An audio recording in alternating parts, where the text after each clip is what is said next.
I'm Kate and I'm the director for this Mikado. I think I first directed a show when I was at school and we put on The Walls of Jericho, and I think that was probably the bug. So this is my third show with the Eastbourne G&S, second time directing, and they're just a joy. Just such a lovely group of people. When I'm directing, I like people to try and find their own characters, so I ask them how they feel their character would feel in a certain circumstance, so that when you're on stage you can really move through the whole journey of the story with purpose. I first discovered Gilbert Sullivan myself when I was 12, and my girls' school linked up with the local boys' grammar school. We used to do a Gilbert Sullivan every year, and it was the highlight of the year. And then when I was at university, we did the Mikado.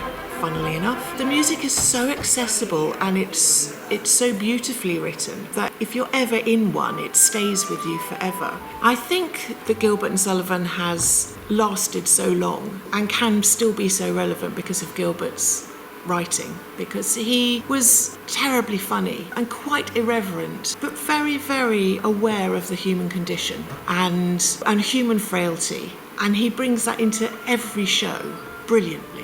Even if he's trying to poke fun at politicians or the aesthetic movement, whatever he's trying to poke fun at, he finds the human condition within it. So the Eastbourne Gilbert and Sullivan Society became aware that in Austin, Texas, the G&S Society there had decided to get away from the Japanese idea of the Mikado, lose the racial stereotypes, and set it in Scotland. And it seemed a good idea. It's very easy to set if we take it back to medieval period, where beheadings still happened and the laird of the land did really hold reign bar the king. So it made it very easy for us to make that transition to Scotland. But it is exactly the same show, bar a few words changing to make sense of Scotland rather than Japan. It's still the same show, it's still the same songs. You will know everything. We've just changed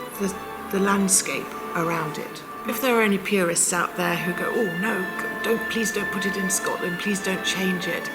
If something is changed, then the actual heart of the story, the music, the words especially, have a different relevance.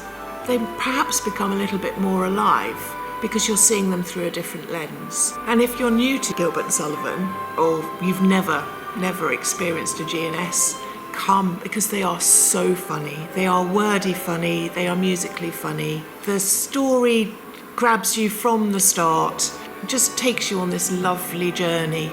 It's a real joy. The nicest thing about my experience doing this is when you've directed a scene just with the two characters that are in it, and it is a funny scene, and then they're rehearsing it in front of the rest of the cast, and there are chuckles all the way around.